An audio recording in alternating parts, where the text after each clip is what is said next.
Morning, everyone. First and foremost, I want to start with stating anytime there's a loss of life, it's a tragic event. And my thoughts and prayers go out to everyone that was impacted by this incident, the family members, my officers, and community members. So again, please keep all those individuals in your thoughts as well. On July 2nd at approximately 6:05, Eagan officers were dispatched to a domestic involving a firearm. Officers located the suspect, who was still in possession of the firearm. After a short foot pursuit, officers were able to contain the man near the 1900 block of Seneca Road, where they began negotiating with him. Officers asked the man to put down his gun and follow their directions. They attempted to negotiate with the man for several hours. At some point during the negotiations, shots were fired. Life-saving measures were attempted, however, the man was pronounced dead at Regents Hospital. No officers were injured during this incident. Apple Valley, Bloomington, Burnsville, and Eagan Police Department, along with the Minnesota State Patrol, assisted us with this incident. Officers have been placed on paid administrative leave, which is standard practice following an officer-involved shooting. Body-worn cameras and squad cameras were present and may have captured the events from this incident.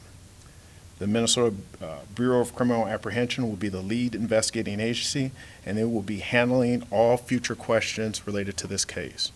At this time, I will open it up for a few questions. Chief, could you talk about how this incident started? They were at the outlet mall.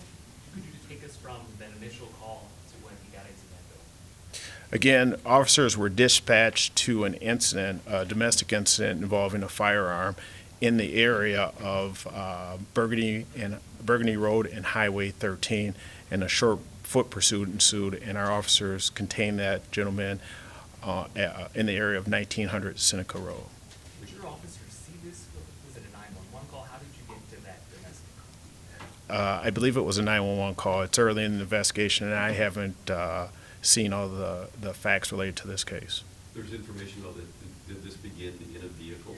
This domestic, was this taking place in a vehicle traveling on the road? Again, it's early in the investigation, and the BCA is handling that. When do you plan to release the name of the man who was killed and the officers involved? We will not release that information. That information will be released by the Bureau of Criminal Apprehension. Chief, how many officers could you talk about that are on leave? At this time, it's unknown. Each of the agencies that were involved in this incident have officers that were part of this incident.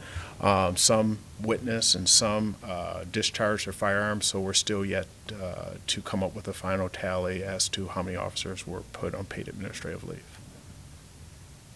Can you tell us what agencies the officers that fired or were believed to have fired or reported firing their weapons were from?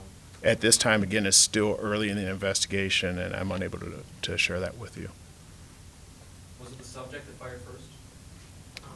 Again, it's early in the investigation. I can't share that with you. Did he fire at all? Do you know, did he fire his weapon? It's unknown. Did you recover a firearm at the scene? We did recover a firearm. Do we know how the woman is doing from this incident? Was she physically attacked, or can you talk about how she's doing? It's unknown.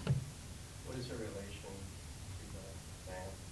Again, it's early in the investigation, and it's unknown what their relationship was. Do you know where the suspected man who was killed is from? I don't. Sorry. Do we know what business the shooting took place in? You've got two dance studios, and then you've got another industrial business there.